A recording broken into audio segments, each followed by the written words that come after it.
I'll call to order the meeting of the Haverford Township Zoning Hearing Board for Thursday, June 20th, 2019. Present at the front table to my far left is Jessica Vitale, a voting member. Seated next to Jessica is Ed McGargy, a voting member. To my far right, Ken Richardson, a voting member. My immediate right, Bill Rhodes, a voting member. To my left, Luke Clark, our esteemed solicitor for this evening. Good evening. All right, we have 3 new cases on the agenda, no continuances and no decisions. Kenny, would you please lead us in the pledge? Please rise and repeat with me. I pledge allegiance to the flag of the United States of America and to the republic for which it stands, one nation, under God, indivisible, with liberty and justice for all. Okay. May as well jump right in. Our first case is Z19-16, Carol and Michael Holmes, owner of 345 Crescent Hill Drive, Havertown, PA, DC folio number 2209 0052223, who seeks a variance from the provisions of section 182-207C5 to allow a front yard porch that will encroach into the required 30-foot front yard setback by 4 feet. The property is zoned R5 and located in the first ward.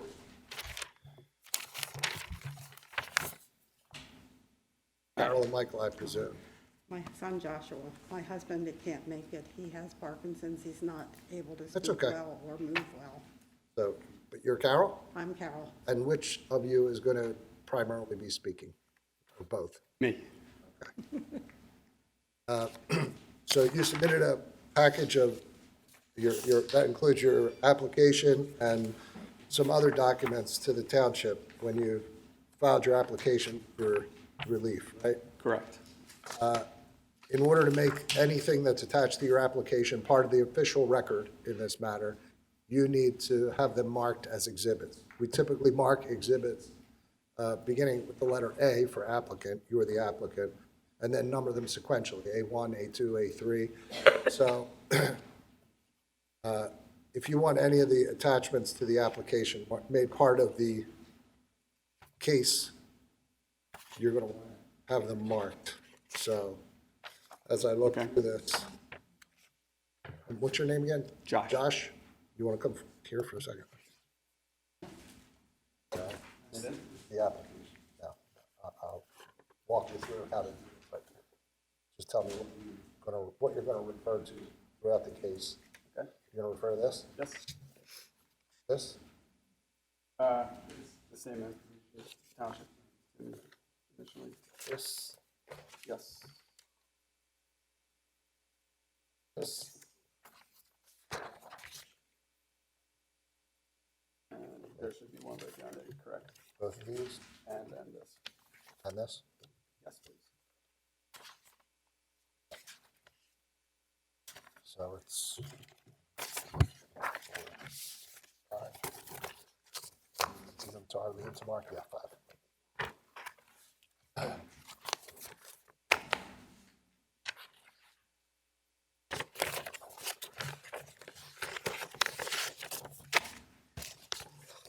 Standing good.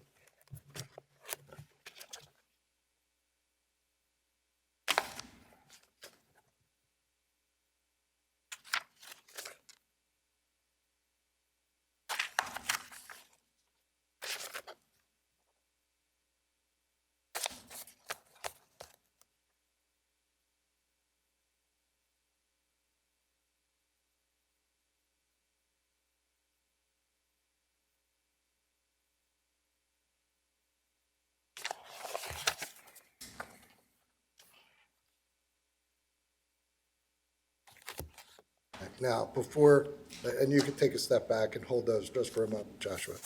Before we proceed, I'm going to swear you in, and then I'm going to swear Mom in too, just in case she avers any facts or wants to make any representations to the board. So, ladies first, please raise your right hand. Do you swear to tell the truth, the whole truth, and nothing but the truth, so help you God?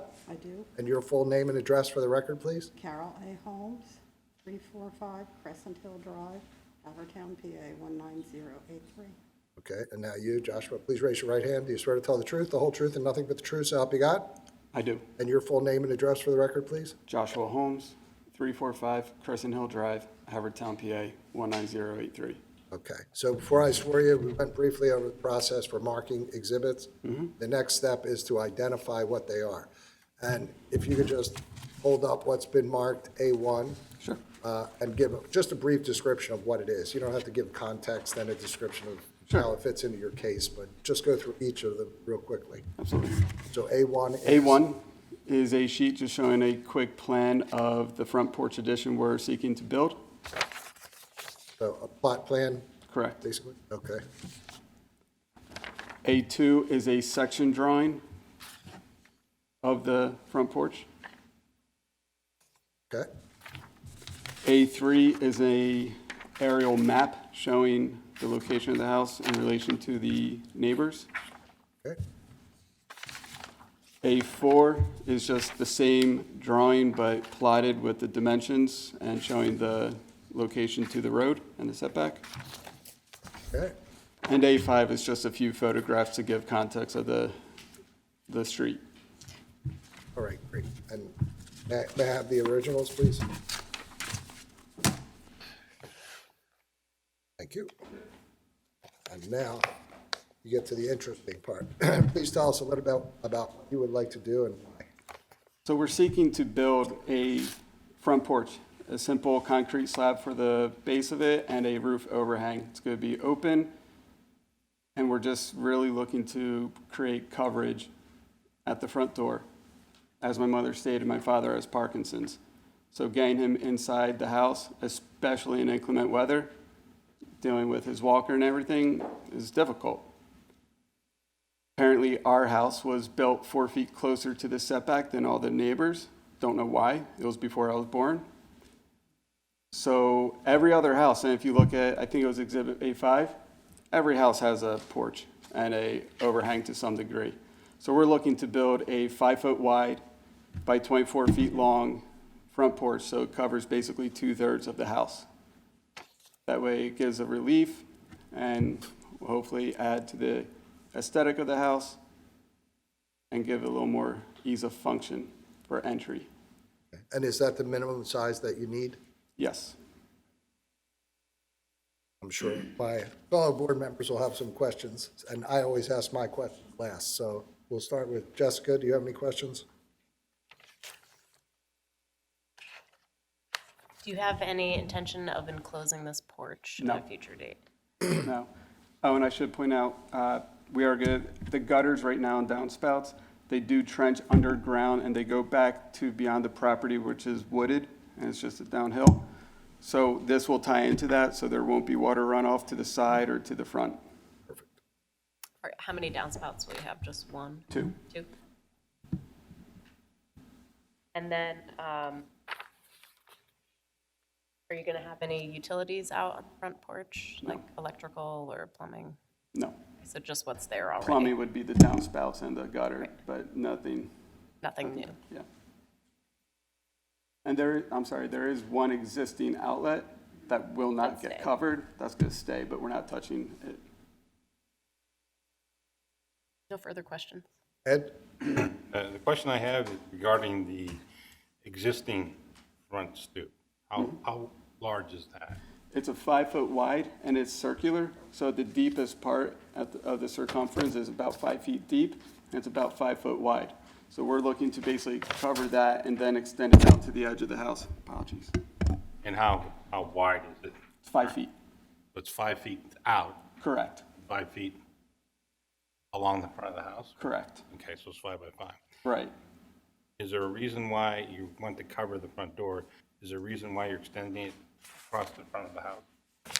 Aesthetic, visual, and it will give a little more space to maybe put like a rocking chair or something on the side. And if, on a day where we're in and out, it'd be a little storage area for the walker and everything for my father. Now, in the rear of your house, do you have the required setback? I'm trying to figure it, like you were, trying to figure out exactly why it was pushed forward on a lot. Is there any reason why I really don't know. on the back of the lot there's no steep slopes or anything? There's a slope, it's not too steep. Again, if you look, it's hard to tell in the perspective of those pictures. Both the houses right next to us, they have the same slope in the back, and they're 4 feet further back from the road than ours. I really don't know what the cause was. to push ours further. That's all I have. Kenny? Yeah, is this going to be ADA compliant? Yes. And one other is, have you spoken to any of the neighbors? I spoke to two of our neighbors that we regularly talk to. They had no problem. I spoke to our other neighbor, I mentioned it. She was fine with it. That's all I have. Bill? I only had one question, which is, the section that we've asked to give you a variance in is like a 30-foot setback under R5, but under A4, it looks like you've got 56 feet? So the way that this was explained to me by the zoning council, or sorry, not Officer. council, Joan Scheck, basically there is the setback, but then there's a 20-foot right-of-way, or 25-foot right-of-way, I believe. So we had to be within 55 feet. That's what was told to me, because I kind of came back and said, wait. Okay, you said and, 30. and obviously the cart path, the road, is depicted on A4, but not necessarily the full right-of-way. So that may be why. Okay. Right, and there's a center street measurement there, Yeah. because that's what we were instructed to measure from. Right, Center Street, okay, so the center, it's from the Center Street to the front facade of the house is 56.5. Correct, and we're supposed to be no more than 55. Right. So if we built out 1 foot, that would technically be within Okay. the code. All right, I don't have any questions. Okay. Is there anything else you'd like to add? No, I think that's it. All right, you can have a seat. Is there anyone present that received certified mail regarding this case that wishes to testify? Anyone present that received regular mail? Any other residents of Haverford Township? Mr. D'Amelio, Commission. How you doing, Steve? Please raise your right hand. Do you swear to tell the truth, the whole truth, and nothing but the truth, so help you God? I do. What would you like to tell us? Steve D'Amelio, 200 Walnut Lane. I haven't had any concerns from any of the neighbors in and around the area. And in fact, many neighbors have placed enclosed, not enclosed their porch, but created these porches because we have a lot of senior citizens in the first ward as well. And unfortunately, this gentleman is very ill and requires some protection from the elements. So I'm certainly happy that they're trying to assist him. So you're in favor of, Yes, you're sir. here to support? Any questions for Steve? Kenny? Comment. Bill? No. Comment? Yes. I just wanted to let you know that I appreciate the commissioner coming in here and speaking up for his constituents. And I think that's important in this township, especially as we're all residential neighborhoods. So thank you for being a good representative. I appreciate that. Thank you. Bill? No questions. Ed? No other questions. Jessica? Question. All right, thanks, Steve. Thank you. All right, with that, we'll close the record on this case, and the decision will either be rendered this evening. In the event we're not able to render a decision this evening, we'll render a decision at our next regularly scheduled meeting on, anybody have the date? Yeah, it's, I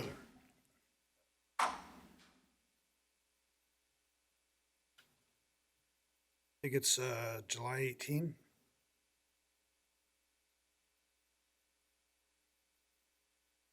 I want to get it right. You don't have it, do you? Yeah, it's, we don't have a meeting July 4th, so July 18. Okay. So in the event we're not able to do a decision tonight, a decision will be rendered at our next regularly scheduled meeting on July 18th. You don't have to stick around, you can call the township tomorrow. Okay, Thank you. thank you very much. Good luck. All right, our next case is Z19-17, David DeChico and Deborah DeSimone, owners of 37 Columbus Road, Havertown, PA, DC folio number 220900372000, who seek a variance to approach 4 feet into the required 10-foot separation between the proposed deck and the existing garage. Property is zoned R6 and located in the 2nd Ward. David and Deborah, how bad did I butcher your last name? Perfect. How do you say your last name? DeChico. DeChico. What did you, I didn't even hear what you said. What did you say? I may have said the checkup. Oh, good, that's what I heard you say. Okay.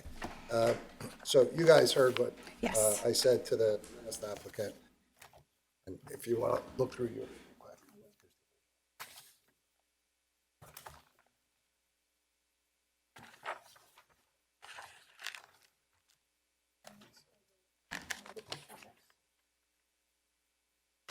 So you want to submit this stuff? No, don't need to. No, not the deed, but if you want us. If somebody's asking you questions, what it looks like, want to submit these, you could change your mind. It's not like you're boxed. So the application.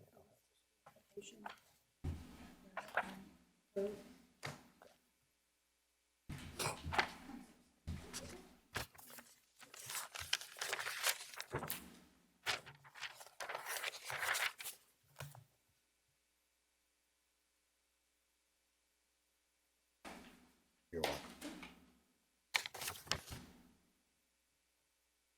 May as well keep them out.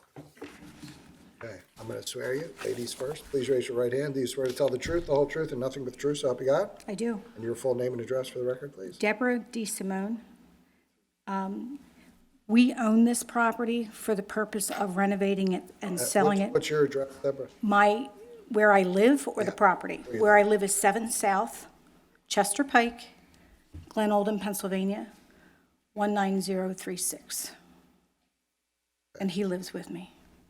And I'm going to swear David separately. Okay. Please raise your right hand. Do you swear to tell the truth, the whole truth, and nothing but the truth, so help you God? Yes. And your full name and address for the record, please? David Michael DiCecco, 7 South Chester Pike, Glen Olden, PA, 19036.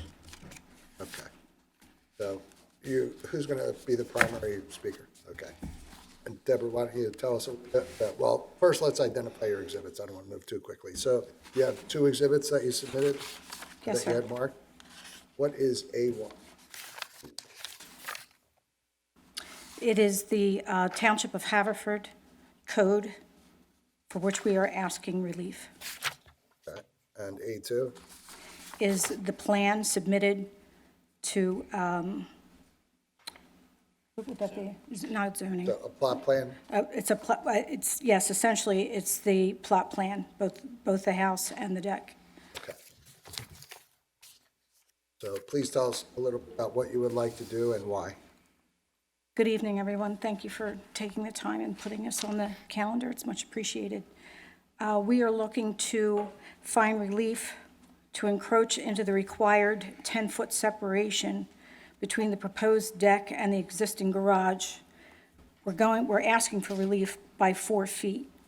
By code, it is a 10-foot separation that's required, and that's a horizontal 10-foot. So you have to be able to come down the garage, down the driveway and make a right into the house, and there has to be a 10-foot clearance. We're asking for 4 of those feet, please. We're looking to build a deck. There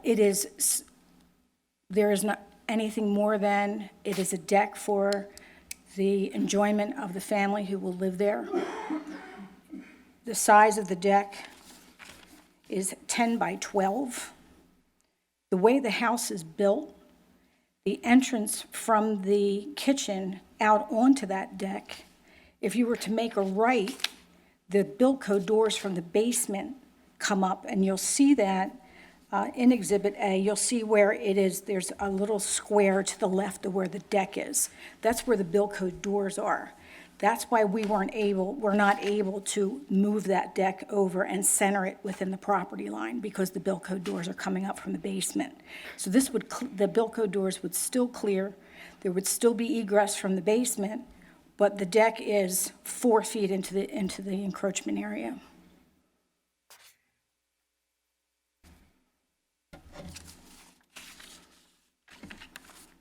Okay, so the intent of that provision of the code, as I understand it, is to permit safe ingress and egress between the house and the accessory structure. So if fire truck or firemen needed to get back there to put out fire, they need safe clearance to be able to do so. Is there some other access that fire company would have to get on the property? And Actually, I would have to submit this additional as an exhibit 3. three. Beg your pardon, I only It's have- okay.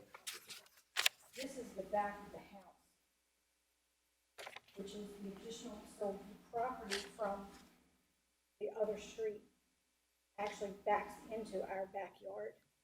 They would actually be able to come down this driveway and come straight through this yard. That's full.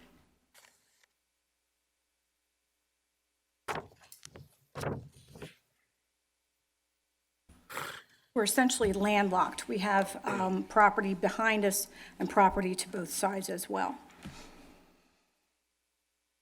Okay, what's on the other side of this house? We're a twin. So you have your driveway and then this property, and then there's another house attached to it? Yes. And then another driveway? That is correct. So and the driveway is a double driveway. So it's shared with our neighbors. So our garage are 2 garages in one. I open my door, they open their door, but it's one garage. So the driveway actually allows for 4 cars to be parked across the front of it. It's a very large driveway to come down. We actually had the fence put up, and they came out and did the inspection for the fence, and then we went through this whole thing with building, and they were comfortable as well, believing that this would be okay, so that's why we came in for zoning.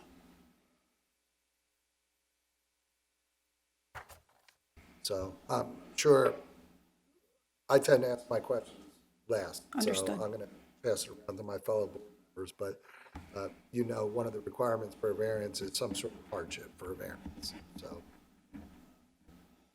I think what you're saying is that the Bilko location prevents you from putting the deck far enough away from the garage to get the 10-foot separation. That is exactly right. Questions? Ken? According to A2, I have a pink outline, and that's the deck, and it says 10 by 12. Yes, sir. And then there's a line that says proposed deck, 160 square feet. Proposed deck, 160 yes, square this was- feet. It should say 120 square feet. Yeah, it's, the reason why it's not like that is because they said the stairs didn't count. So they had me take the stairs off when I marked it out. So it should say 120 square Yes. feet, sir. That's an error.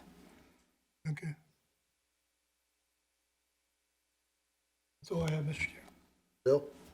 So where are the stairs? The- If you take a look at the drawing, the pink is here. Yep. The steps are coming down alongside the driveway so that it actually comes into the yard and then drops into the yard. Yeah, okay, so on A3, we're talking, is this the bottom of the stairs? Yes, that is a landing there. And so, to the chairman's point about fire equipment access, it looks like there's a railing here, it's fenced. So there's no physical, unless a fire truck knocked down the fence, there's no physical access to the rear by any vehicle now. Right. Right. And Well, the fence was always there. I mean, there was a yeah, fence no, prior I'm saying, to. but by putting the new deck up and the staircase, that will enclose the entire rear yard from any kind of vehicular access. From that picture in the corner, the staircase comes all the way down to the garage. That is correct, and there's a gate here. I mean, just nothing but a gate. And that gate is depicted here in the blue ink as like, is that what that little thing, just in front of Yes. the garages? Okay, that's a gate. So from the corner of the garage to Yep. the corner of the deck actually is closer to 8 feet. Right, But from if you an- do. on an angle. Right, but if you Yep. do the horizontal like it's required, it's actually 6 feet. It is not the 10 feet, nor the 8. And staying on A2. Yes. On the other side of your house. Yes. It looks like in the handwritten, it's 2 feet inside the property line. Is that what the? Approximately, yes. And so what is is there another building 2 feet on the other side of the property line? No, Is there, it's a yard. it's just an open yard? Yes, that, we actually share a fence down the property line. Okay, so and then there's a pro- fence down? Yes. Right on the property line? Yes. Well, it's 2 feet in from the property line. The dotted line is the fence. Oh, And in then the we're rear, two- I got yes, it. The so dotted we're line 2 is, feet. right. Yes, we're 2 Okay. feet from the property line for the fence, and on the other side of that fence is another yard, Okay. And because then- that's where the attached twin is. So there's an attached house That's there, correct. but you share a garage also with the neighbor on the other side? With the neighbor on the other side. Yeah. It's a family affair over there. That's a good community. It really is, actually. Everybody was very supportive, so it was really kind of nice. Okay, but again, so the only way currently, because you have an existing rear fence, more or less solid fence, is that currently is this gap that exists now between your house and the garage. That is correct. Okay, And as the chair, I'm assuming the chairman said, the biggest problem that we had was we wanted to maintain the egress from the basement, which we felt was as important as anything else. It being a finished basement, it was a finished basement when we bought it. So we recognized that at that point, in order for us to maintain that position, we had to have egress from the basement. understood. So the deck, did you run any analyses as to whether a deck, did the code enforcement officer who talked to you, did he tell you whether a deck that didn't go all the way to the edge of the house, whether that would pass muster? Because I'm not sure it changes the 10-foot setback. It would certainly lengthen the angle line that you guys are talking about from 8 out, but I don't know that it would get you your 10. Yeah, there was a little bit of talk about the possibility of clipping the corner.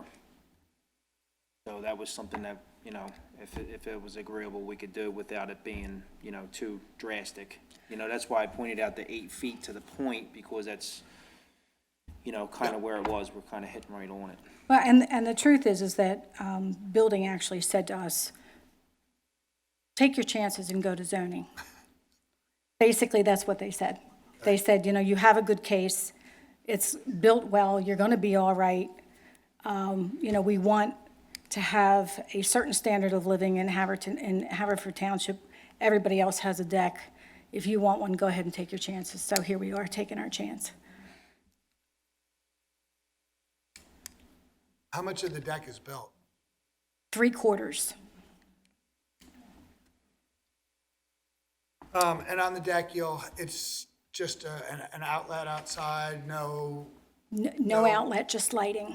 it's not an enclosed area? Is there a roof over it? No. No, it's just an open deck, and it's just, a few steps up. And is there an existing walkout from the house through a door that's just hanging above the ground? Well, the kitchen door, you come out out the kitchen and you come out onto the deck. There used to be concrete, a concrete patio. With steps down from the yes. kitchen door? Yes, how many feet was that? 3 by 5. Oh, how wide? Yeah, It was a 3 square. by 5, and then you came down the steps, almost in the same Yeah. transition, out into the driveway. Okay.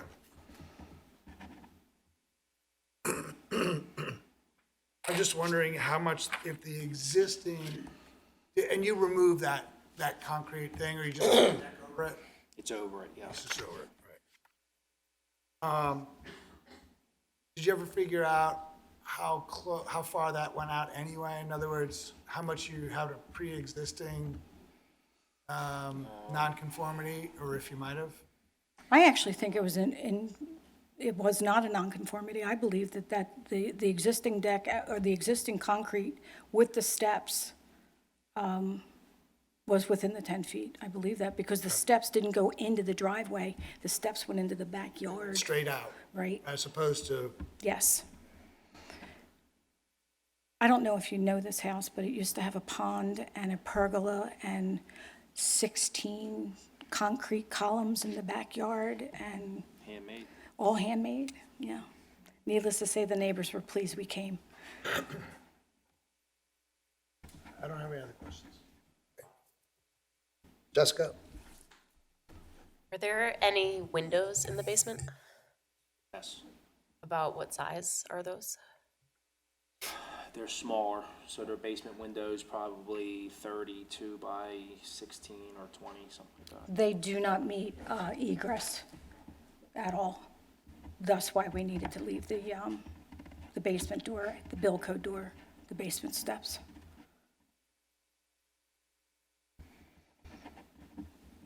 So in Exhibit A3,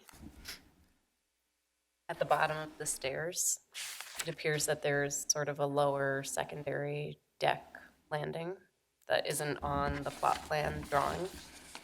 Was that submitted to the township? Because that is touching the garage, so that makes it appear that there's It is a no. landing that is built separately. It is in place. I mean, if you tried really hard, you could pick it up and move it. I mean, not that you would want to, but yeah. So that, are you seeing this picture? You're on that picture, right? Is that an exhibit? No, Yeah, not. no.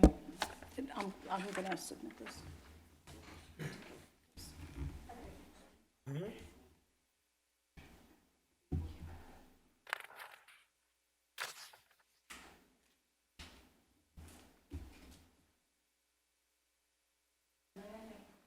So that when you come in from the back, you're not wearing your grass out. It's a landing so that you're not wearing your grass out when you're coming through the gate, but it's not part of the deck. But from the driveway side, it is a step up from the driveway, correct? Yes. Yes. Yes.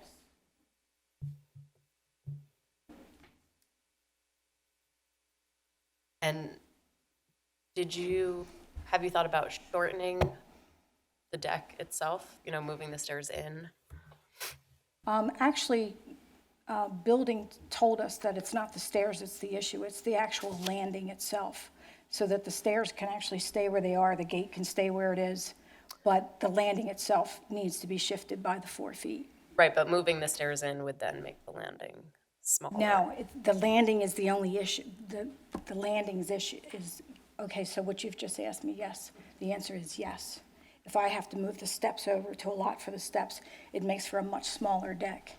And essentially just becomes a walkout, you're not putting your chairs out there, you're not entertaining your guests out there anymore. It's not a party deck anymore. It's just a landing to get out of the house. Do you know how much space you have, your rear setback to go back into your yard more? It's I think it's 27 or 29 feet.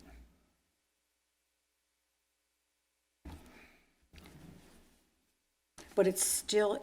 Oh, from the deck, so it's 32 total from the house. That's not what you asked. Is that right? Excuse me, ma'am, can you ask your question again, please? Sure. I was just wondering if you know what your rear setback is. So right now you have I think I know the answer to that. I don't think we know the 32 answer. feet. Okay. We know from the building to the rear fence that we installed is 32 feet. Okay. I don't have any other questions.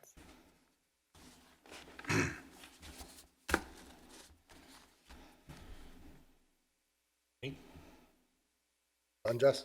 Done. Ed? I'm having real trouble trying to decipher what I'm looking at in the photograph and what I'm seeing on the plot plan. The plot plan to me looks like your deck is much longer than depicted on the plot plan. How far is your deck extended from the house, the edge of the house? 10 feet exactly. And what is the side yard setback that you have existing? All right, so side yard this way? From here to here? Between your neighbor's property, between your property line, the house, Property line and the deck? from your property line in your driveway, which I don't know if that's a shared driveway or is It is a this, shared driveway.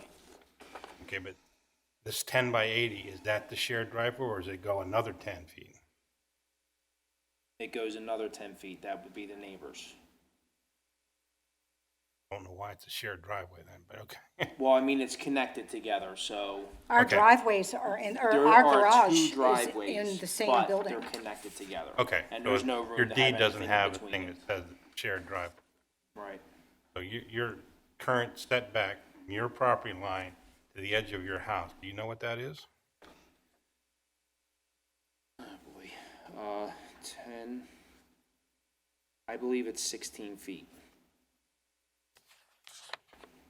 Well, if you said your deck is 10 feet and you pass your garage and your garage is 10 feet, it would have to be at 20 at least. Right. That's the problem. I thought I had all this information down. I must be missing something here.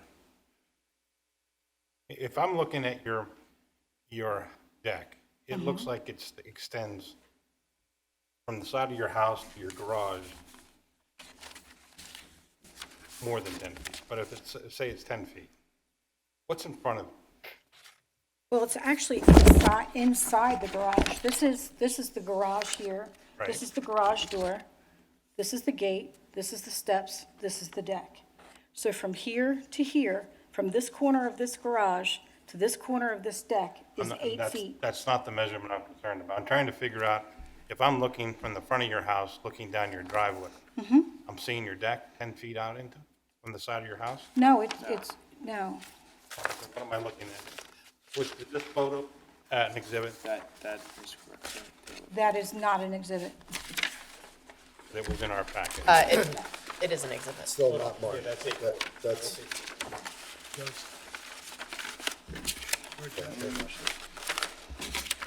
I don't know. I don't know why we don't have it. I don't thought know. Mark I don't know it. abandoned this one? I don't have it, but I can take it from the original and submit it for sure.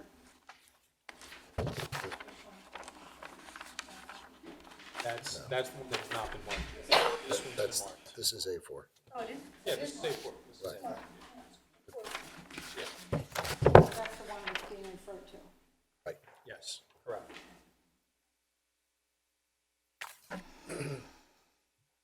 Okay, so if you compare your plot plan with that photograph on A4, the separation between your house and your garage, unless you have it on a really strange angle that I can't interpret, Can Is I there a- step up, please? Would that help? I don't know, you gotta talk, because it has to be by the stenographer, has to pick it up, so you Oh, gotta I'll describe. talk loud enough for sure. So, sir, if I can refer to this might help us. This is the deck. The area that's closest and attached to the garage is the steps. That's what you're seeing. The area that extends out beyond the buildings is the landing, and you go down the steps onto the gate. So if you were to walk up, you can't use that part at the top here that you're seeing. So when I To walk up, me, it would look that this landing would have to touch the house, and that's not touching the house, so I don't know how you're referring to that. So based on your plan, Measurement. We're not going to be able to maintain an accurate record by doing it this way. Do you guys have a copy of this? If not, you can have it. So that's Exhibit A4, and that's the photo that Ed's asking you questions and you're describing. all right, so answer the So question. just to clarify, what is your question, Ed? The plot plan and the photograph do not align mentally with me. I don't see. You are No, correct. you're right. You are You're correct. absolutely correct. Okay. So plot plan, how would you have to correct your plot plan drawing to make it reflect what the actual conditions Oh, are? yikes. 26, okay, so the house is 16. So there's 10 feet between the house and the garage, and that extends over. The deck in total is 10 by 12, then the stairs is 3 feet. So it's 10 by 16 in total coming off the house. 10 by 16 or 10 by Well, 13? it's including the stairs. And they said which not to told us include not to this- count that in Okay, there. but just to give us the representation of it, 3-foot wide staircase and a 10-foot wide existing deck, or the deck is built so far? Yes, So it's 13 feet from the edge adjacent to the Bilko doors to the railing coming down the stairs. You've got Is that right, sir. yes.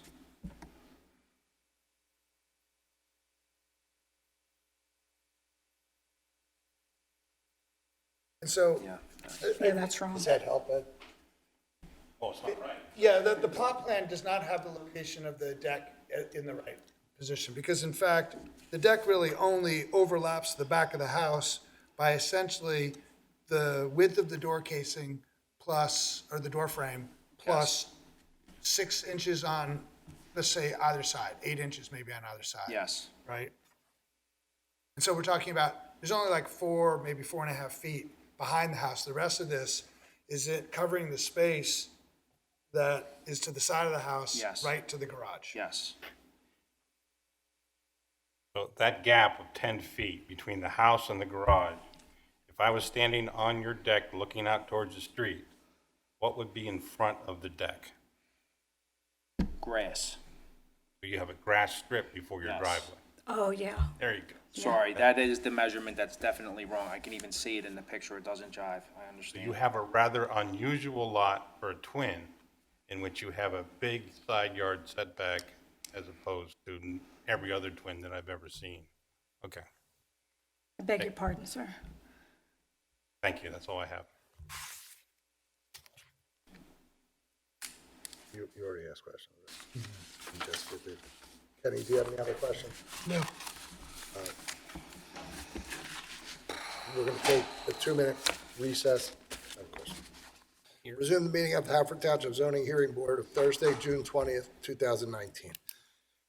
So, Deborah and David, I think we're going to need a more detailed and accurate plot plan in order to proceed. It's hard to correlate this plot plan with exactly what you're going to do, and this plot plan will become part of the official record. So I'm going to ask you to provide a more detailed, more accurate plot plan drawing. And also, if you can, not a picture, obviously, they're already covered, the steps, the existing patio or landing outside the door that's covered by the deck now, if you can give us the dimensions of that with the steps, so we can see what the existing separation, the current separation with between that landing and the steps and how the deck affects that. I think that would be real helpful. Certainly. So, is there anything else? I'd say, in addition to getting the deck positioned on the plot plan correctly vis-à-vis the house, having the dimensions of the driveway and that grass gap, so depicted also, I think will help to show the relationship and the amount of space that you have on the side of the house that's Yes. coming in. I think that would be helpful too. All right, very good. Okay. Anything else, Ed, Jessica? Nope. No, And this is to be submitted and then heard again in July? Yes. Okay. So with that, well, I'm going to see if there are any residents here for this case tonight that want to testify because they've sat here. If there's no one here, then we'll just continue it to the next hearing. And notice, this will serve as notice of that hearing date, and anybody's welcome to address the board at that time. But, so with that, I'll ask, is there anyone present for this case? Whether you receive certified mail, regular mail, or any other resident of Haverford Township? No show of hands. So with that, and with the understanding that you're going to provide more detailed and specific plot plan and the existing condition of the landing or deck, whatever it's referred to, with the steps on the, either that plot plan or a separate exhibit. We'll continue this case to our July 18th hearing. I apologize to the board for not being more It's all right.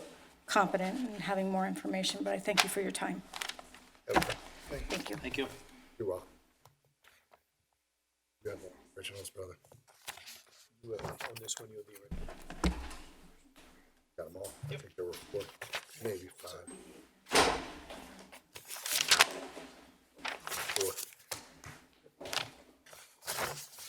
4. How you doing, Joe?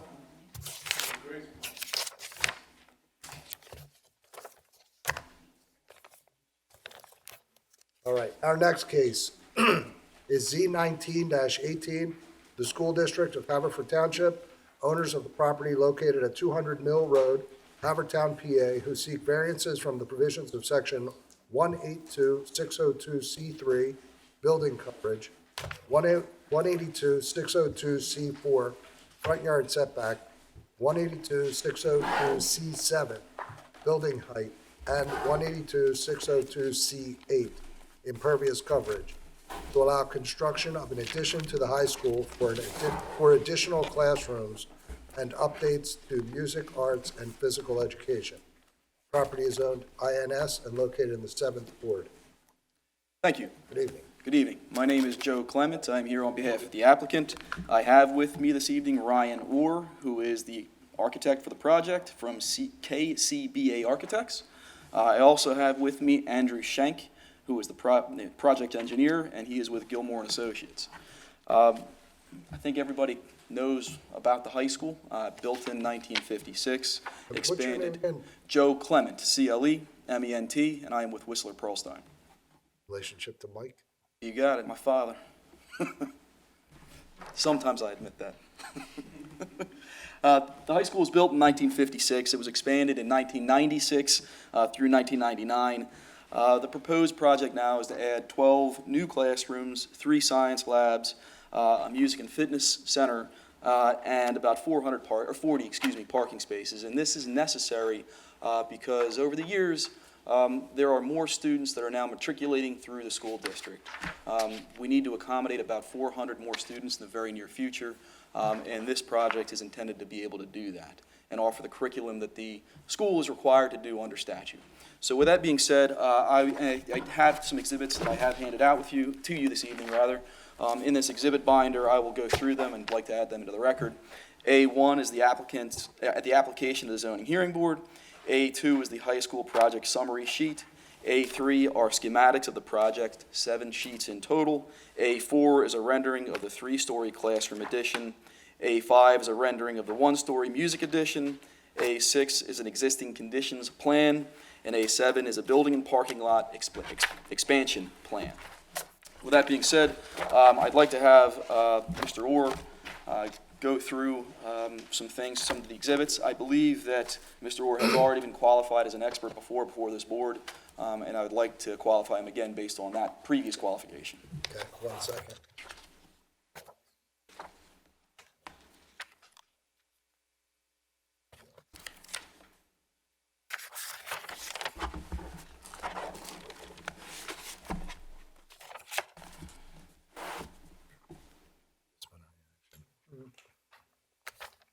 Please raise your right hand.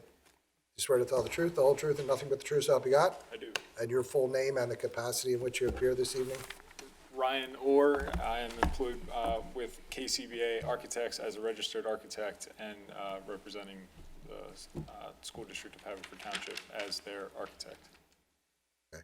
Ryan, I apologize if you've been admitted as an expert in front of this board before. I just don't remember you. That's okay. So, when did you? Linwood Elementary School. Okay. So, Joe, do you want to walk them through any questions, or? Just a few things. I'm actually going to have Mr. Orr just walk through a couple of the exhibits. I mean, to qualify. To qualify? Sure, I can do that. Mr. Orr, could you tell me who you work for? Yes, KCBA Architects, And how long have you worked there? 7 years. And do you have a license to practice as an architect in Pennsylvania? Yes, I'm a registered architect in Pennsylvania. And have you done projects in this township before? Yes. Could you describe what those are? Yes, currently, the Linwood Elementary School in Haverford Township. I think that'll do. And how long have you been a registered architect? For 2 years. 2 years. And have you ever been subject of any type of censure or any other action? No. And no disciplinary action against you? Correct. Okay, thank you. Okay, any questions or concerns on the board? Ken, Bill, Ed, Jess? Okay, with no objection, we'll accept Ryan as an expert in what field? Architecture? Architecture. Yes. Okay, Thank you. go ahead. All right, Ryan, I would like to draw your attention to exhibits 2 through 5, and if you could just walk the board through those exhibits. Certainly. So Exhibit 2 demonstrates the overall project that is being undertaken at the Haverford High School project. The upper image there displays the overall existing high school plan, as long as highlights in blue the areas of renovation and the areas in yellow the areas of expansion. Similarly, the Google image, aerial image below that also denotes that, along with the expanded parking area. One note is that this project's being undertaken in order to accommodate those 400 students that are currently within the school district system that are coming to the high school. It's a roughly 100 students every 2 years over the next few years. Moving to Exhibit 3. These show in more detail the very first page there, the existing high school plan. And then again, moving to the next page, the areas of expansion. So to the top right of the image is the classroom wing addition. That is a 3-story classroom wing totaling roughly 20,000 square feet with a 6,655 square foot footprint. That is where the 12 classrooms and 3 labs are located. To the bottom left of the image is where the single-story music addition is taking place in addition to interior renovations. And Ryan, sheet 2 of exhibit 3 shows the first floor plan. Correct, first floor plan. Moving to the next sheet is a zoom in, if you will, of that classroom wing addition of the first floor. As you can see, the 4 classrooms on the first floor with a single lab. Moving to the next sheet is the second floor, which also shows 4 classrooms and a single lab. The next sheet, the third floor with 4 classrooms and a single lab.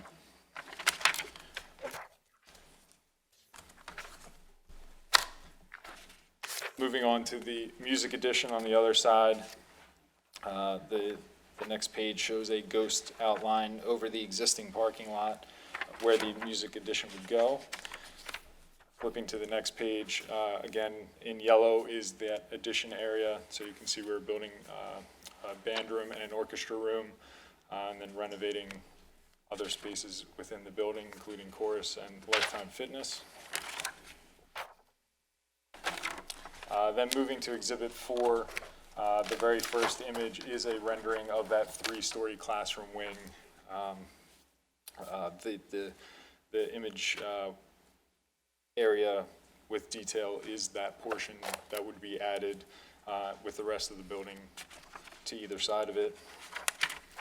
Moving to Exhibit 5 is a rendering of the first floor music wing with the band room and orchestra room there with the pitched roofs. And turning back to exhibit 3, a lot of the sheets depict what's referred to as option 2. Correct. Can you describe what option 1 was for us? Sure. Option 1 was originally proposed as an idea of building to the right-hand side of the main classroom wing on the parking lot, depicted in both the existing high school image as well as the option 2 image, just to the right of art room 138 and below classroom 140 WL.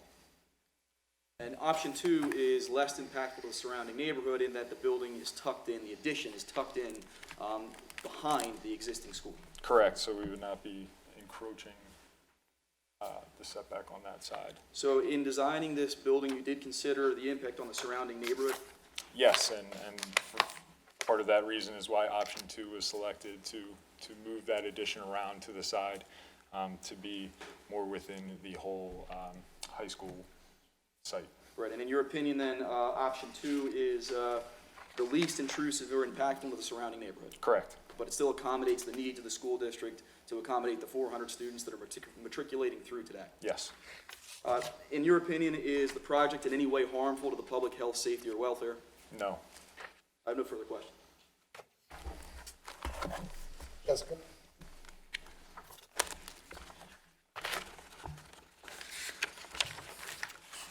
Was any consideration given to potentially incorporating like a green roof on either of the additions to increase the pervious surface? Currently, that was not under consideration. However, we could take that under consideration. And then I noticed that the parking, that 250 spaces were required, but you're providing 260. Is there a reason for the additional 10 spaces? We can, sure Ryan would love to answer that question, but I think it's probably more appropriate for our engineer. Okay. And we will answer. Then I'll move on to a different question first. In front of the proposed 3-story addition, there's a new concrete pad behind the loading dock. What purpose is that serving?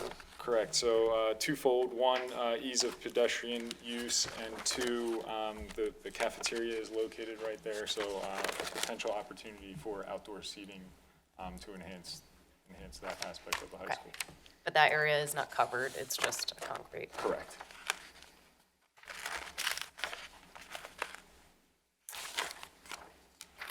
Okay, and then on exhibit 5, I'm sorry, exhibit 4, this purple area, is this just enclosed corridor under a roof? Yes. Okay.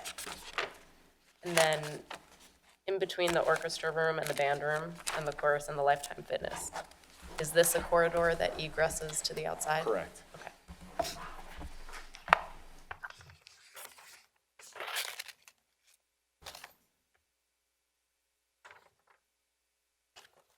That's all I have for now.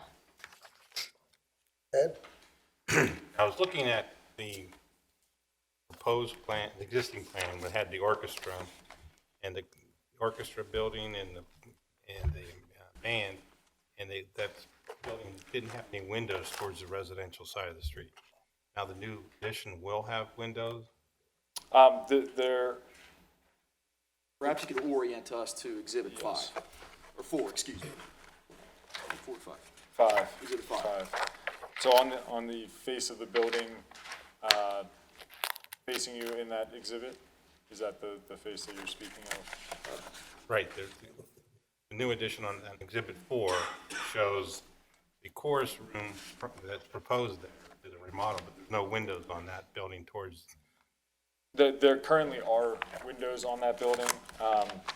In this artist's rendering, the existing building is left. Less What detailed. exhibit number is that? Exhibit 5.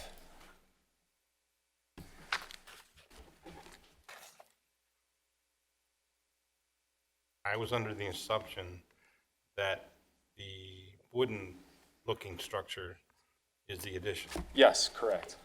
And then the existing structure where the chorus and a band orchestra used to be doesn't show anyone.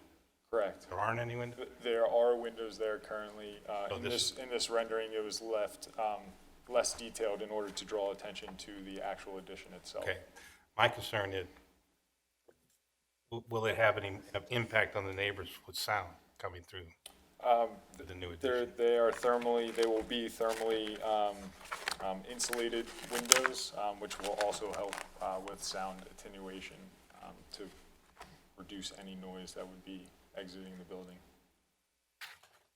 Okay, that's all I have. Eddie?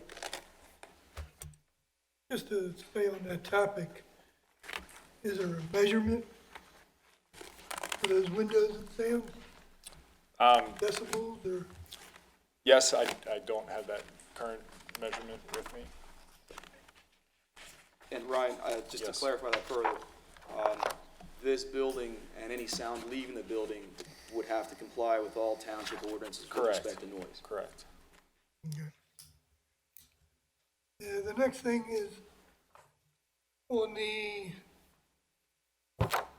music wing, you're calling programming upgrades for music and physical education to maintain academic standards.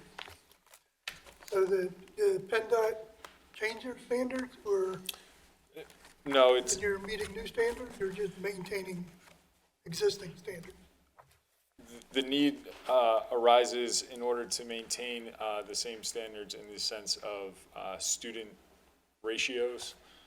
So the band room and fitness room spaces need to expand in order to accommodate these additional students that are coming into the high school. So the standards are remaining the same, but in order to maintain those standards, these increases are needed. Okay, and there's an allocation of square footage per Correct. student, Correct. and there's an anticipation. My experience with music programs is, as they get older, the program shrinks. In other words, the elementary school, you can't get into the building to go to a concert. I guess the middle school, about half full. I guess the high school, the grandparents, Well- the parents don't even show up. We did study the program of the high school and took the existing student body as a percentage involved in the music and correlated that to the increased student capacity and Okay. matched that You'll be able to percentage. share those statistics with us? Yes, we can. That's all I have. So, part of the basis for the, let's get, of your hardship is these academic standards, right? Do you guys have a summary of those academic standards that are driving your hardship? Well, actually, what's driving the hardship is the fact that there are, and it's a known fact, it's a public record, is that there are more students now that are matriculating through the school as we speak. This isn't based on some future projection. So in order to accommodate those students and maintain a level that is required by the state, we need to expand. That's really the So, hardship. So the long-term demographic trend or the immediate demographic trend? The immediate demographic trend, the existing demographic trend, and there is a study that the school district has done on the long-term trend as well. But the immediate trend is what's driving the hardship. And are you going to submit those as evidence, Submit what? those trend reports? I wasn't planning on submitting the trends reports, no. It's just, we know how many kids are in the school, I think. Well, that's short-term trends. Yes. Right, so the Right. long-term trends, though. We're not really and relying so- on this. And what would be the construction period for this project? So the plan would be for the first phase of the project to be completed by 2021, the second one by 2022. So the eighth grade class coming through the middle school now, which is enormous, wouldn't be able, and is over 500 kids in the class, wouldn't see any of these benefits until senior year, really, or junior year, I guess, maybe? For the first phase? Correct. And then the senior, maybe at the end of their senior year for the. Correct. And have you looked at the demographics for the kids who are coming out of fourth and fifth grade now, when they would actually be entering high school? When Right. this project's ready? Yes. Correct. And that the class size in the aggregate across the elementary schools graduating are necessitating this right now? Yes, those students are currently within the school district. So we'll talk about parking separately? Is that Yes. Right, okay.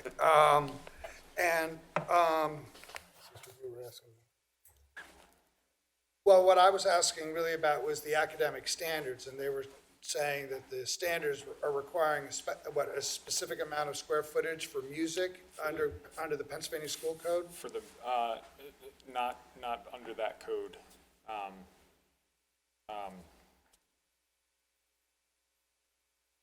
It's not under that code. It's,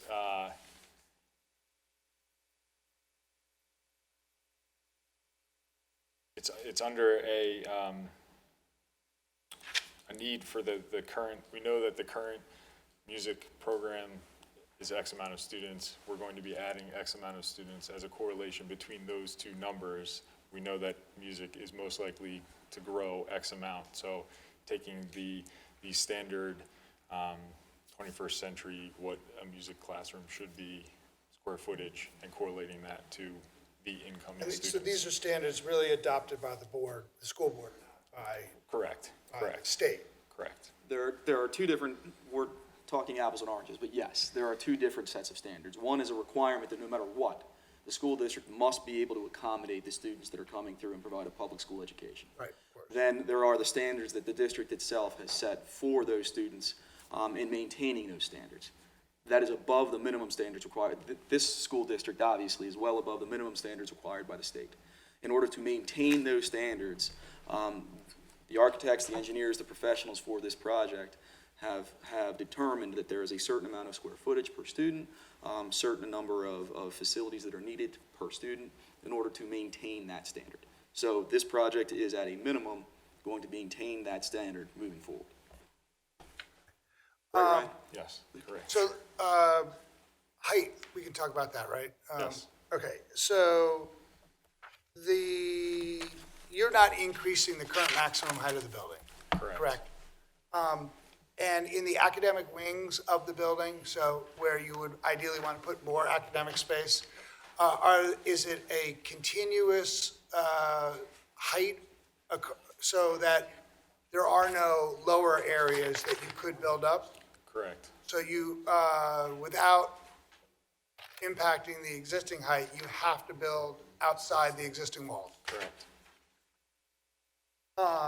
And as far as other area and bulk requirements, as proposed, your option 2, I guess, Option does not show any further, imposition into any setbacks, right? So that if it's non-conforming now, it won't be any worse conforming. Correct. Correct.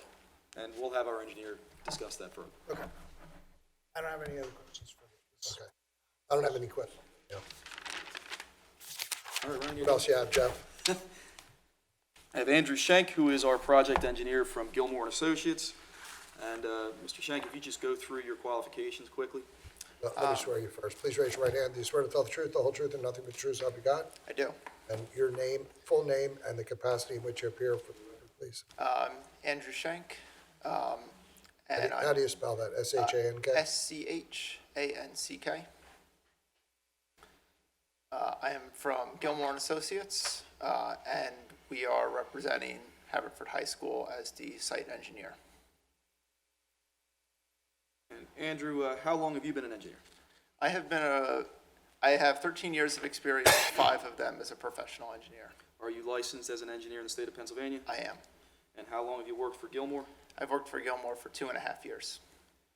And in the course of your work for Gilmore, have you had an opportunity to go through zoning codes and review zoning codes in the context of land development projects? I have. In fact, I've done such work for other school projects with similar requirements. You could give us an example of one or two of those projects? I testified for the zoning hearing board of Plymouth Township recently regarding a middle school there. I was also the assistant engineer on the Linwood Elementary School project right here in Haverford. I would request that the board recognize Mr. Schenk as an expert in engineering and in zoning.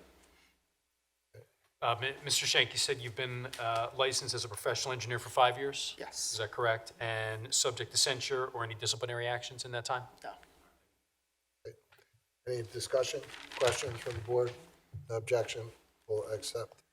Andrew as expert in the field of engineering. Thank you. All right. Andrew, could you please turn to Exhibit 1 in our binder?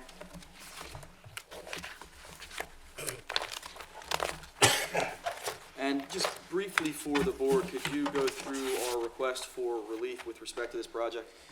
Yes, we are seeking relief from 182-602C3 to allow for a building coverage of 21.5%. This As previously discussed, is to add 2 classroom wings to accommodate the additional students. We are also seeking a variance from 182-602-C.4, and that's for relief to allow a 55-foot offset from Leadham Avenue where 100 feet is required. This is an existing nonconformity, and we will be matching the distance of the current building off of Leadham Avenue. And the building height was already discussed by Mr. Orr, but we are also seeking variance from 182-602.C.8 to allow an impervious coverage of 49.0%. And this is in support of the increased building footprint as previously discussed, as well as to accommodate the additional parking that will be required for the project. And Mr. Shank, in all other respects, will this project comply with the township's zoning ordinance? Yes, it will. Mr. Shank, do you know how many additional employees this project may accommodate? This project can accommodate up to 20 additional employees at the school. And approximately how many additional students would this accommodate as well? It can accommodate the 400 students that are anticipated to come through the school in the future. And Mr. Shank, let's turn to Exhibit 6, please.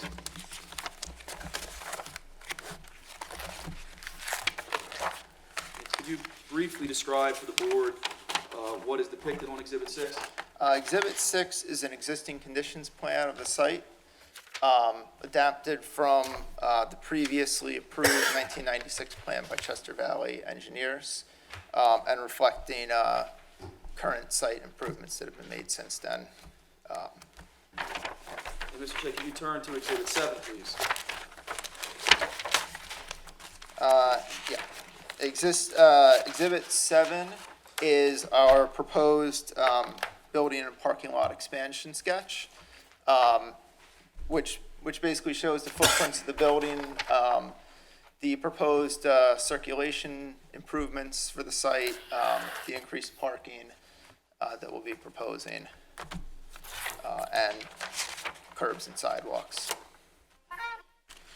And Mr. Shank, I noticed there will be a slight change in parking configuration, but will there be any change in on-site traffic patterns? The circulation will basically be the same. We're going to use the same entrance to the site.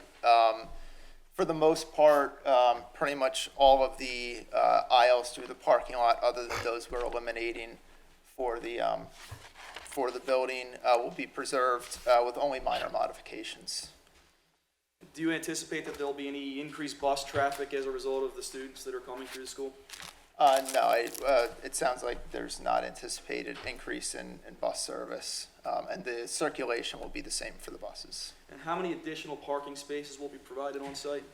49 additional parking spaces, 49 net additional parking spaces will be provided. A few will be eliminated, and then more parking will be created, and it will increase parking by 49 spaces total. And could you tell us how much parking is required by zoning? How much additional parking? 39 spaces of additional parking are required by the zoning ordinance.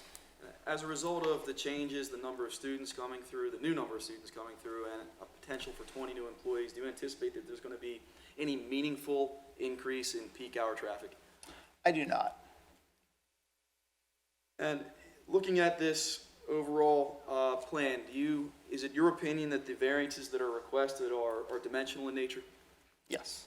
And are they the least amount of variance that's necessary in order for the school district to provide the services that it needs to provide for these new students coming through? In my professional opinion, yes. And in your opinion, is there any detriment to public health, safety, or welfare as a result of this project? No. In your opinion, did the district do what it could to accommodate the surrounding neighborhood to make sure it was the least impactful as possible with this new proposed project? Yes, I believe so.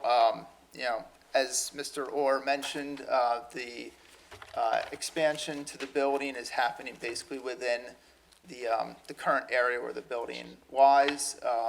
The parking is generally restricted to one area of the site, and it's not disturbing any of the actively used sports fields on the site. I have no further questions. Andrew, you're a site engineer, not a traffic engineer, right? I am a site engineer, yes. So would you say your opinions about traffic are not an expert opinion necessarily, just more of a general opinion? Yes, I would say it's more of a general opinion with some knowledge adjacent in my profession of traffic and circulation, but I guess not an expert opinion truly. Bill? 400 new students coming in. Is that next year? I'm not sure, to be honest. That would be 400 peak students by the year 2026 is the current 2026, okay. projection. And how many additional buses is that? Zero. Yeah. Zero we buses, anticipate no zero. additional buses for 400 students? Or 20 employees, no additional traffic for that? No meaningful increase in peak hour traffic. How do you measure meaningful? Meaningful, considering that there are thousands of peak hour traffics in this area already, to have an additional perhaps 20 tops seems to be a very de minimis increase in traffic. And then on the new parking configuration, traffic configuration, I think you said that you have a net 49 new parking spots. Correct.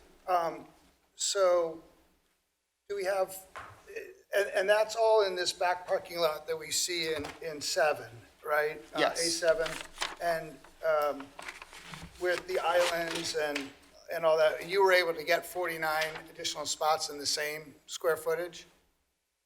Same square The footage. same, are you extending the parking lots? Oh, yeah, the By- parking okay. lot is being extended. Okay, so what's the dimensional expansion of the parking area? Presumably into the, I don't know, into that sort of pedestrian plaza area that we have now by the football field? Yeah, so if you, if the board would turn to Exhibit 2, you can see where the proposed parking expansion is. In the middle graphic, you'll see it's up towards the football field there. It's referred to as the expanded parking area, and I'm sure Mr. Shank can kind of demonstrate where that is on the plan. Yeah, so the existing parking ends right around here. Actually, no, I believe the parking here stops here, and then the parking extends up one more aisle. So, you know, we have 18-foot wide park stalls and 24-foot lanes, so 60. Basically going to be approximately 180 feet of extension up this way. Okay, and so that's where you have the 49 new spots in that new area? Yeah, we're gonna lose a few spots down here. We're gonna gain 49 plus what we lose here. So down here, you're losing, by rough estimate, about 28 spots? Yeah. So you're actually gaining something like 76 spots in this new parking lot? Around 70 to 80 spots going up this way. And do we have a parking plot that shows those counted out, or do we just This plan plan it? has the parking numbers on it. Okay, Very difficult to see on Yeah, the small it's- exhibit, yeah. but on this larger exhibit, there are numbers, yes. and what's the aggregate then for the new surface lot, or the newly configured surface lot? We're talking about basically, Yeah, the whole thing?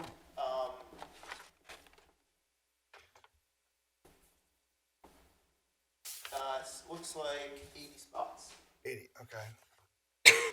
So perhaps you could indicate what the total parking provided on site will now be.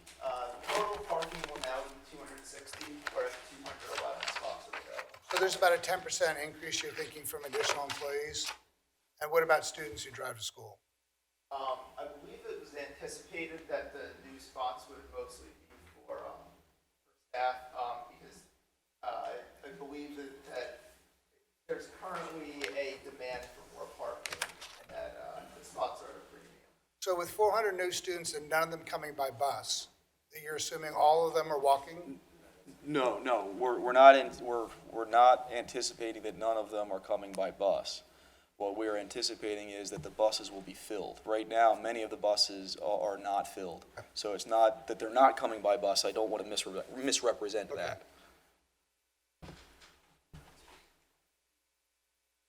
Additionally, to add to that, the school district currently does not have an official policy for students parking on site. It is deemed for faculty. On site, so even along the road, the angled lots on Mill are, Correct. down by the middle school, all that, those are not student parking at all? Correct. Okay. And so I think, just bringing back, Mr. Shank, the one question, I guess, height is no worse than it is now for nonconformity. Correct. Setbacks, no worse. The only thing we're talking about here is really impervious of the building coverage and impervious of the total impervious coverage. Yes, Right? that's And correct. the restrictions on those are currently 20% and 40%? Yes, And so you are only going over by a small amount on the total impervious, but what's the amount that you're going over for the building now? the building, we are proposing 21.5, so 1.5 over the 20% requirement. And impervious, we're proposing 49%. 40% is the requirement, but currently, based on the 1996 plan that was approved, I believe it's approximately 42.9%. Yep. Yes, okay. Okay. So you're going from 42.9 to 49 for total impervious. Yes. You're going from currently compliant at 19.2 to non-conforming at 21.5. Correct. I don't have any other questions. Okay, Kenny?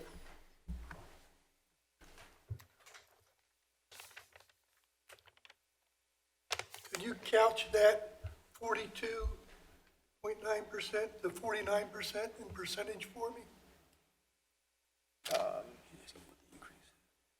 In terms of percentage, the increase will be, I think that's about 16% if my math in my head is correct. Right, my point is sometimes numbers, when we talk about minimums and stuff, it looks small, but percentage-wise, it's big. And that's all I have right now. Jessica? So the parking lot currently shows two-way traffic lanes between the aisles. Was any study done to do one-way traffic to decrease the size of the lot? That was not looked into at this time. I think, the thought of putting in two-way traffic was to generally conform to the circulation that was currently on the site. We'd have some concerns about introducing one-way traffic into one section of the parking lot where two-way traffic is allowed. I think that can create a lot of confusion. Well, why would you need two-way traffic if all of it's faculty and they're all coming in one direction in the morning and all leaving in one direction in the afternoon? Well, again, I think right now they're used to going into an area that's two-way traffic. So I think if you introduce one area of one-way traffic, that could cause people to get, I would say, pretty likely to get pretty confused. Mr. Shank, perhaps another way of looking at that is when there are sporting events and other events on this property, those visitors do use this parking, is that correct?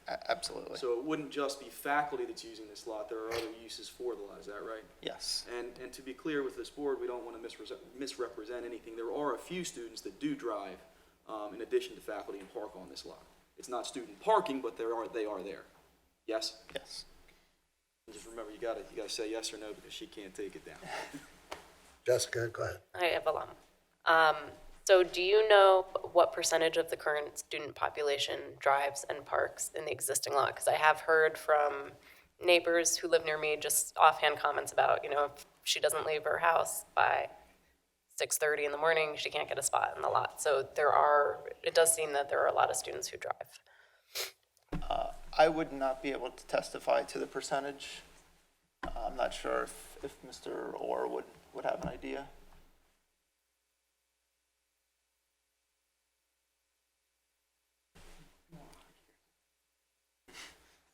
We have somebody here who can further explain the number of students and how that works, so. All right, please well, let's finish with questions for Andrew, and then We'll move on, you that's can fine. keep track of these unresolved questions, Joe, and then I'll try. bring a witness up to straighten them out. Go ahead, Jessica. So along the same lines, I'll hold this for later, but just so you can think about it, some information on, I know that the buses have a distance that they pick up. I think it's 1.5 miles from the school, or maybe a little less. So some information on where the new students live in relation to that radius of bus catchment, That they do or do not. whether they're in the bus catchment or Right. not, Okay. as well as how many students walk or bike. We're not going to, No, I know, I just, we're going to ask you to bring some additional information. That's going to be one thing. I'm not keeping a running list. We're going to okay. make a list of. Have a running Yes. list. So then for the parking area, since you're expanding the amount of pavement, how will you be treating new stormwater runoff? The plan is to do underground stormwater basins under the new parking. Okay. Is there any thought to doing some kind of water catchment swale within the parking lot to help absorb runoff more Within, naturally? water catchment swale within the parking lot, Like a swale to catch the water? like a grass swale, Yeah. kind of breaking it up. We hadn't considered that. It would, I think the concern with that would be that that area would be lost for parking, and then we'd be pushing the parking lot out and potentially encroaching on the sports fields, which we're trying not to do. Okay. And then there's an area on, it is, I think it's Mill Road, the front road. It looks like there are about 8 or 9 parallel parking spots that aren't labeled on your plot plan. Are those the school's spots? You're talking about down here? Yes. We were not considering them in the parking count, because they're on a public road. Okay. However, either way, it's kind of a wash, because, we didn't count them existing or proposed. Okay. They're not the school's spots, right? That was my understanding. No, they're not. They're on a couple. No further questions. Ed? What is the existing student population currently? In the school today, it's just under 1,900 students. 1855. And you're going to increase that by 400 by 2026, okay. What is in the existing area that these facilities are going to be expanded, the parking lots and the buildings? The area where the parking lot is expanding is kind of, it's a practice facility. It's mostly open space. I believe it's used for some athletic practice, but it's not a full-size field. It's not something that can be used for actual sporting events currently. So the new parking area is going to be over a grassy area? Yes? Yes. All right. And the new, I'll call it, music area is going to go over what is existing impervious coverage? Yes, that is going over an existing parking lot, which is why we're expanding the parking a little bit further. So you will be losing student area for athletics then, because they're using it for practice now? No, it's not it's a grass, I think that was I that guess it- area is not a athletic area, just a grassy area. No. It's not an official area. It's just, yeah. That's all I have. Can I ask you, Sure. is that the public use that area? I used to play softball there. In a league. I suppose to the extent that the public can use the school.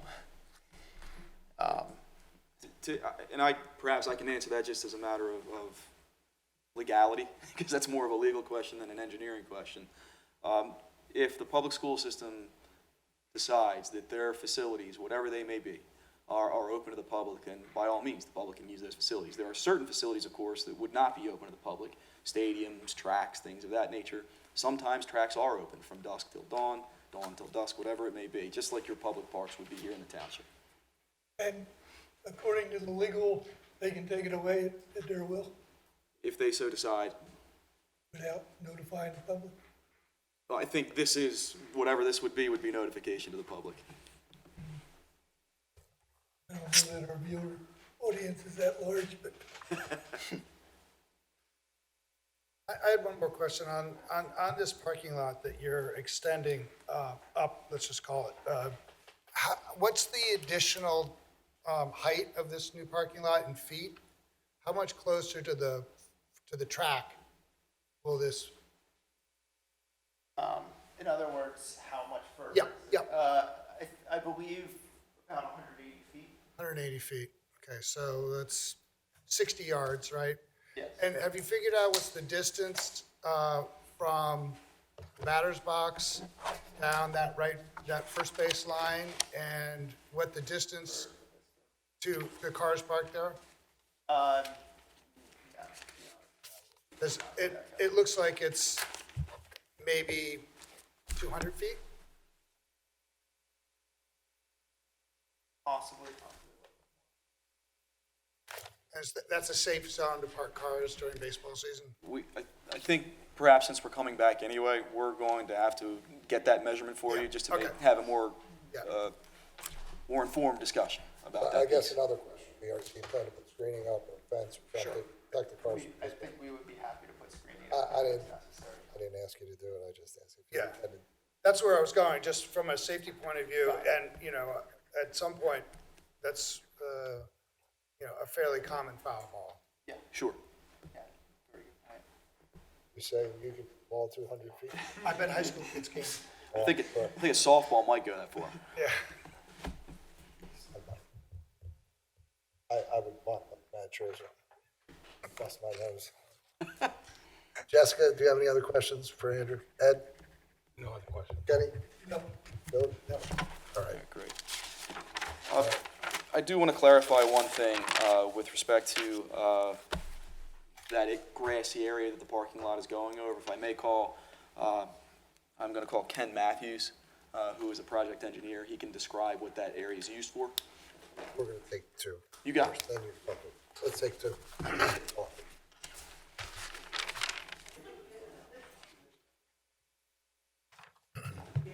All right, we'll resume the meeting of the Haverford Township Zoning Hearing Board of Thursday, June 20th, 2019. Luke, Yes, sir. you have some questions that, Yeah, I do have some, to complete the record, I'd like some more information from you all as you heard previously. So specifically, what I'm looking for are the projections that you mentioned. I believe they were for the next 10 years or so.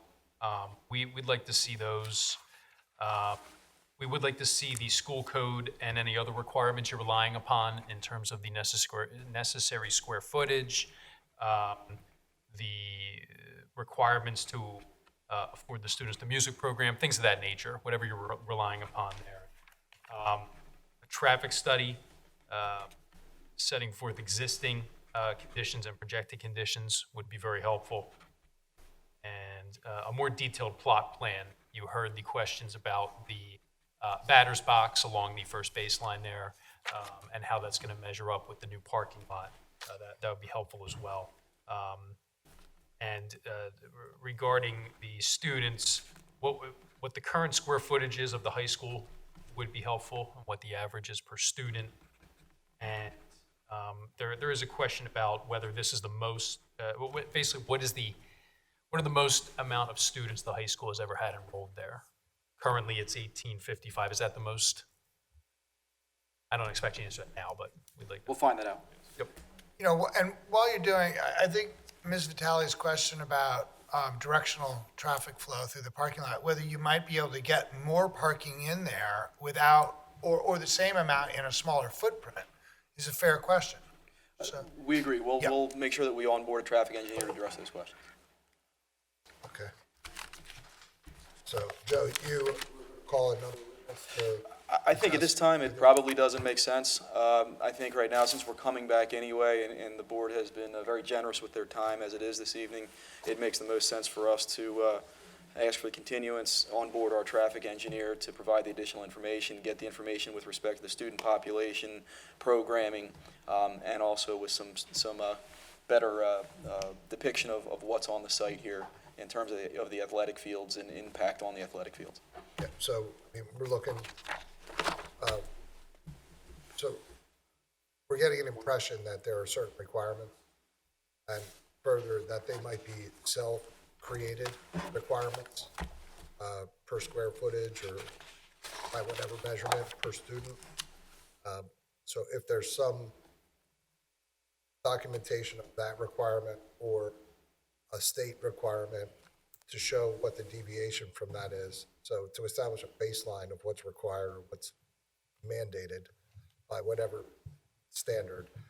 And then this is what you want to do and why. So what's the base for the variance request to be made, basis, you know what I mean? I do. All right, anything else? Ed, No, nothing. Jessica? Just if you can, as part of your traffic study, have some information on how many students take the bus, walk, get dropped off. We'll take a look at that. I don't know that we will have, traffic study is a dirty word Sure. in Well, in land separate from development. that, then, some So, information on the percentage. but at the same time, they have a busing plan, the township, Yes, that's we- probably very detailed. we can provide busing plan. I just want to make sure, I don't want to misrepresent what we are going to come back here with. Yeah. So the district has a policy regarding pickup of students. I think if they live closer than whatever X is. Yes. Mile, or whatever it is, they don't get bused. So if the student population stratified in such a way to say, and this number are within that parameter, so they necessarily walk or get dropped off, I think that's what you were talking. Right, I think we can extrapolate that based on percentages today and carrying that forward. Okay. Anything else? Nope. No? Okay. Anything you want to add before we, No, thank you. okay? All right, and I see there are some residents here, so I am inclined, usually we hear from residents at the conclusion of the case after the applicant puts on their case in chief, but because you've sat here through the night, if you'd like to address the board tonight, we're very happy to hear from you. And then you can come back and speak again about whatever additional evidence is presented, or you can wait. So is there anyone that receives certified mail? Do you guys receive certified? Okay, who wants to go first? I can tell by the look on your face, you wanted him to go first, but. Please raise your right hand. Do you swear to tell the truth, the whole truth, and nothing but the truth, so help you God? I do. And your full name and address for the record, please? Joseph Hoban, 16, Joseph Hoban, 16, H-O-B as in boy, A-N, 1612 Hampton Road in Havertown. And Joseph, where is that in proximity to the school? My property backs up to the school. I'm on the side of the school. Hampton Road intersects Mill Road. Okay. And what would you like to tell us? Okay, so I have a couple questions and comments. I guess my first is, they had mentioned the end dates for the completion of the product, but I didn't catch the start dates for the project. Okay. Well, Okay, I'll keep going. All right. And where do they anticipate the construction vehicles to be accessing the sites that they want to work on? My house is on Hampton, and if you look at the map, it's on the right-hand side, and I don't want construction vehicles going through my backyard. Okay. Anything else, Joe? Yes, when we talk about the buses and traffic, You mentioned a traffic study. They didn't seem to want to do one, but I honestly would like to see one. Right now, there's cars, students' cars parked all over the neighborhood, sometimes legally, sometimes illegally. And I have a picture on my phone, if you'd like to see, of an example. So, I'd like to, address that issue because they're telling us there's going to be 400 more students without any more buses and without any traffic impact. And I would like to see some evidence of that, or, some kind of additional, kind of the same line of questioning you guys had on that. Also, I'm wondering what the current classroom, how many current classrooms there are, and if these 400 students can get to school without any additional buses or additional traffic. I'm wondering, can they fit any additional classrooms? Is there even a need to build out the school? And then I'm wondering if they have any statistics on the current student counts within the school district in the, each class, so I can, kind of the same way you guys wanted that. You heard everything that we requested. So, Yeah. traffic study, it sounds like everything that you're Yeah. raising, other Yeah. than the start date and They didn't seem to construction. want to do a traffic study, and not only do I think there should be one, but it should be done during the school year and not before the next meeting. Well, at this point, I think the school year's over. So I don't see Well, how we could. I would think they should wait for September, because if you do a traffic study in July, the results are going to be much different than they will in September. I mean, they're going to come back and say, oh, there's no traffic in that neighborhood at all. And there isn't in July. I'm sure that we use traffic counts. I'm not sure what as Mr. Clement alluded to, traffic studies can portray many different things, and they're difficult to understand many times, but generally they contain the base data that you can rely on, and all of our kids went through the public or are going through the public school system, so we're pretty familiar. We'll know the traffic report is insufficient. Yeah. But we can't make them wait until next, September to conduct a traffic study and delay the project for 6 months if it's approved. So. Can I ask the board a question then? Why can't we? We have an obligation under under the municipalities code to conduct timely hearings, and I'm not sure that would be considered timely. I would have to ask our solicitor, and if I'm going to do that, I'm going to do it in private, not in public. I'm fine with that. I would just, I'm sure they didn't decide to do this project since the end of school. And, this is a pretty important piece of information. So they did have an opportunity to do a traffic study before they brought this proposal to you. I think that's all I had. Okay. Any questions for Joseph? Kenny? No. No? No, but I would simply suggest to Ryan and Andrew that in addition to construction vehicle access, that you guys be able to demonstrate where's the laydown space and how is that going to be used during the construction period, which sounds like it's a 4-year period or a 3-year period, maybe in phases, I get it, but still, where is laydown on this site? And where's the construction vehicles parking, all that, in addition to just access? Ed? No questions. Jessica? No question. Okay. Thank you, Joseph. Thank you. I'm happy right now with how things are, and I'll just hold my opinions until I see some more material. Okay. Anybody else like to address the board tonight? No? Okay. My moral support. Good thing I brought them, since there's only 2 of us out of 45 families. That's embarrassing. Summer? The others were aware of them. It's vacation time too. They're the same people that are gonna come back to you in about 6 months. Why didn't I hear about all these? Well, the adequate notices were sent. It was advertised. If they choose not to come, the presumption is they have no issue. So We're all watching it on TV. There even better. Thank you very much for your time this evening. We will be back with the traffic analysis, I'll call it, and the other things that you've requested. So thank you very much. Okay, thanks, Joe. With that, this case is continued to our July 18, 2019 hearing. Any other orders of business? I guess one question,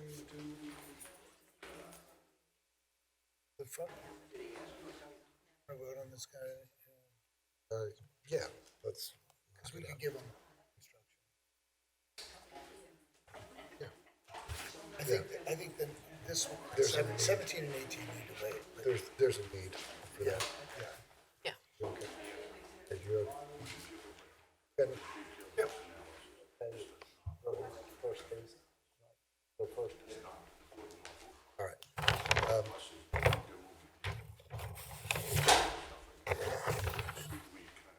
That's a testimony.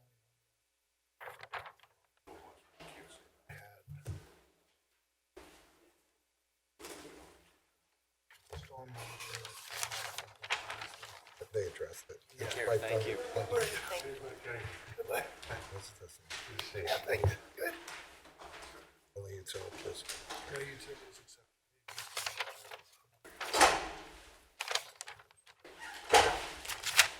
Just knock it out. Sure, yeah. All right. I'll just. All right. With respect to case Z19-16, are you prepared to vote this evening? Jessica? Yes. Ed? Yes. Bill? Yes. Kenny? Yes. I think I'll just make the motion on this case, but please correct me or add any conditions if there are any you want to add or. So, in case Z19-16, Carol and Michael Holmes, owner of 345 Crescent Hill Drive, Haverford Town, PA, DC folio number 2209-0052223, who seeks a variance from the provisions of section 182-207C5 to allow a front yard porch that will encroach into the required 30-foot front yard setback by 4 feet, property zone R5 and located in the first ward. I would vote to approve the requested relief with the following conditions. The porch not be enclosed, that the only utility shall be electric, that it be completed in accordance with the notes of testimony and within 1 year of this approval. I would just add in that, that the stormwater runoff will be diverted into the existing underground drains to the rear of the property. Okay, I'll accept that addition. So with that, how do you vote? Bill? I concur. Kenny? As do I. Ed?